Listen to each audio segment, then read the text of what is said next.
kita udah tahu bahwasanya wahyu ini ya kan, wahyu ini lebih umum daripada Quran. Jadi wahyu bukan cuma Quran, kita udah bahas kan ya. Sekarang muncullah pertanyaan, kalau wahyu itu bukan cuma Quran, maka apakah wahyu itu bisa turun kepada selain Rasul? Oke, gimana jawabannya nih? Kalau misalnya wahyu itu tidak hanya Quran saja, tapi wahyu itu lebih umum ya daripada itu, ya, maka apakah wahyu ini bisa turun kepada selain Rasul? Bisa nggak kira-kira? Jawabannya apa? What is the answer? Bisa dong, nggak bisa. Kenapa kita berani ngomong bisa? Ya karena banyak banget dalil, ya kan, dalil dari Quran yang menunjukkan bahwasanya wahyu turun kepada selain Rasul, kepada selain Rasul. Ya, misalnya gimana? Ya, misalnya wahyu ini turun kepada siapa? Ya kepada manusia lah, manusia biasa selain Nabi, manusia selain Nabi, selain Nabi juga bisa. Misalnya siapa? Yang lu tahu lah siapa? Misalnya ibunya Musa. Apa dalilnya? Ada di surat apa? Di surat Al-Qasas ya kan? Wa auhayna ila ummi Musa wa auhayna. Oke, an ardi'i. Gini ya. Wa auhayna ila ummi Musa an ardi'i ya. Maka apa ini artinya? Dan kami wahyukan kepada siapa? Kepada ibunya Musa. Oke, sekarang ibunya Musa Nabi bukan? Atau Rasul bukan?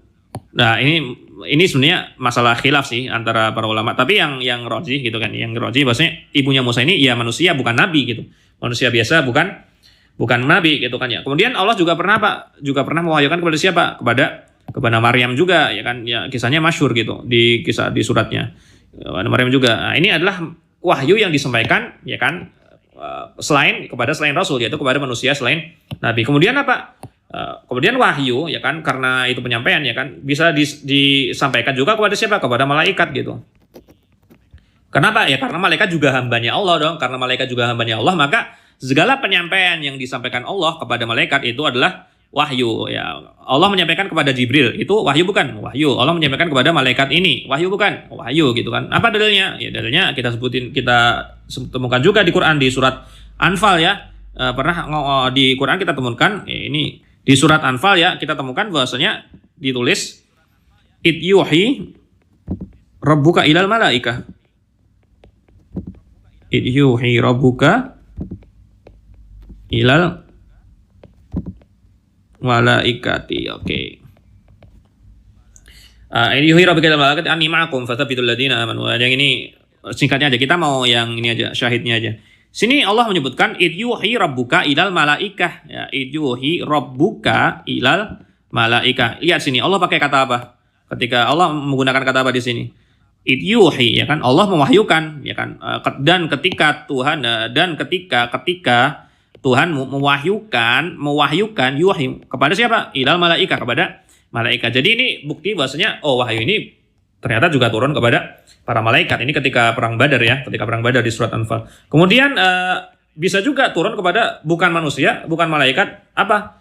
Kepada siapa? Ya bisa kepada benda ya kan, atau hewan gitu kan. Ya walaupun mereka benda mati, itu kan kelihatannya aja gitu.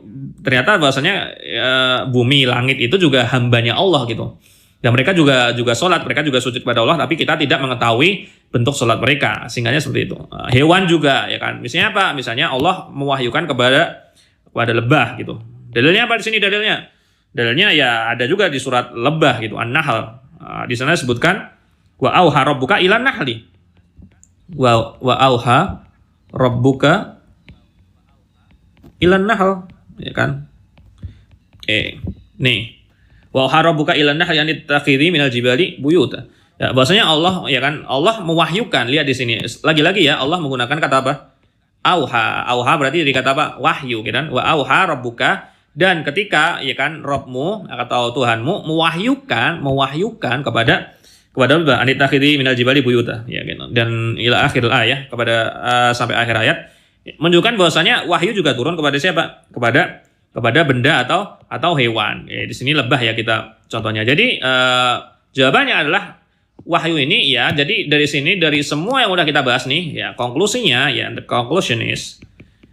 konklusinya adalah wahyu ini lebih luas gitu kan. Wahyu ini lebih luas dari Quran gitu, lebih luas daripada Quran.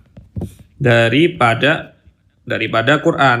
Gimana maksudnya? Wahyu ini mencakup ya kan, bisa buku-buku yang bisa Taurat ya kan ya, Taurat ini kan juga bisa kita masukin wahyu, ya kan? Padahal itu kan bukan Quran gitu kan ya. Injil juga bisa kita masukin wahyu, padahal kan bukan Quran. Kemudian apa?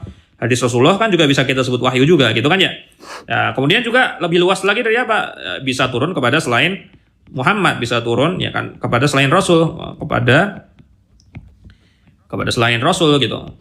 Bisa kepada hamba yang biasa, ya kan, bisa kepada malaikat, bisa kepada hewan gitu kan ya. Yang penting wahyu ini lebih luas daripada Al-Qur'an. Kita udah tahu bahasanya Quran ini apa? Kalamullah yang turun kepada Rasulullah gitu kan ya. Taurat Injil ya itu bukan turun kepada Rasulullah. Hadis juga bukan Quran gitu kan ya, bisa turun kepada selain Rasul ya kan.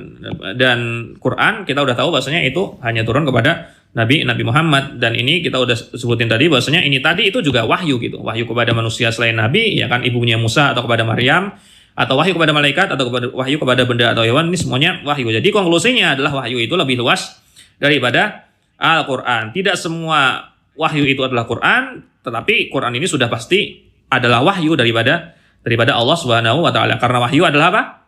Wahyu adalah apa?